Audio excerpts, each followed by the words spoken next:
Joe Rogan, who was a Bernie bro, right? He's not exactly a rock-ribbed conservative, but he's seeing what we're all seeing. He's seeing that in the world of critical race theory and intersectionality and woke politics and a racial caste system being foisted by the left, we are increasingly living in a world in which straight, white dudes are not allowed to talk. Joe, I think you made the point beautifully. You can never be woke enough. That's the problem. It keeps going. It keeps going further and further and further down the line. And if you get to the point where you capitulate, where you agree to all these demands, it will eventually get to straight white men are not allowed to talk. Right. Because it's your privilege to express yourself when other people of color have been silenced throughout history. It will be, you're not allowed to go outside because so many people were imprisoned for so many years. I mean, I'm not joking. No, I know. It really will get there. It's that crazy. You know, we just got to be nice to each other, man.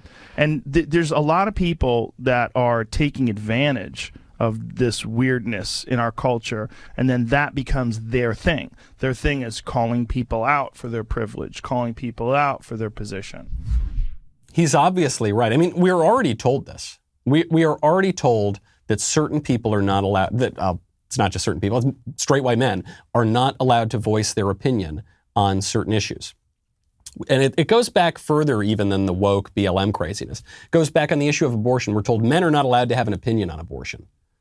I'm pretty sure they are. First of all, very often it's men who state that opinion. They say, I'm a liberal man, and I think that men should just be quiet about abortion. Like, okay, buddy, take your own advice and shut up then. Because I do have, here's my crazy, outrageous, patriarchal opinion. Killing babies is bad. It's bad. It's always bad, and you shouldn't do it, ever. Even if it's like a crying baby. Even if that baby, is kind of, sometimes, it's 4 a.m, you hear that baby crying. Well, even then, that's my opinion.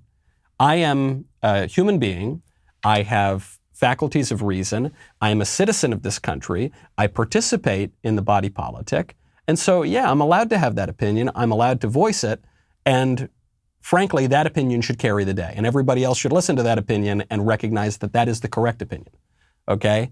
But we're told, no, you're not allowed to have that opinion. We're increasingly told that white people, specifically white men, are not allowed to voice an opinion on BLM or police brutality or whatever, because we have not had the lived experience of whatever, people who have experienced the cops pulling them over. By the way, I've been pulled over by cops plenty of times because I have a little bit of a lead foot.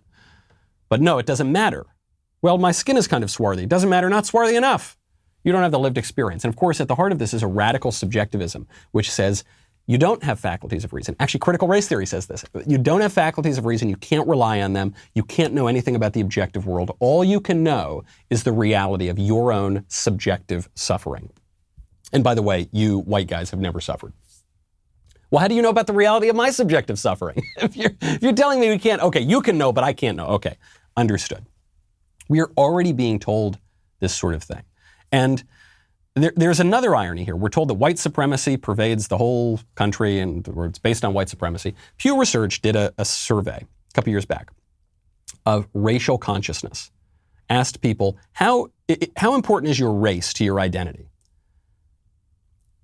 For every racial group other than white people, most respondents said that race is either very or extremely important to their sense of identity. For white people, the number was 15%.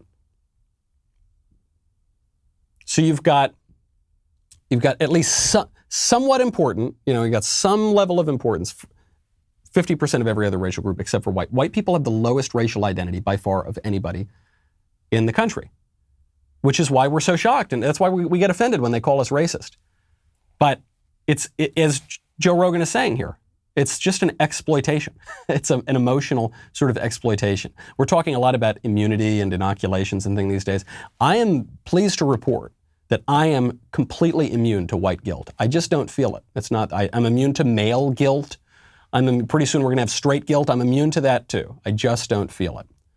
If you do feel that in any way, it is because you are buying into the leftist vision of the world, which is perverse and anti-historical and wicked and wrong. And you just got to get shut of it, lose it, throw it out the window, and things will make a bit more sense.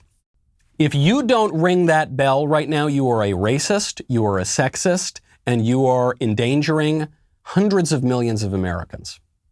Am I doing that right? I'm trying to be as persuasive as the mainstream media are. Well, that's it. You got to subscribe. You got to like. That's how you'll get notifications. Otherwise, you'll be the worst person in the world. And listen to me and listen to me.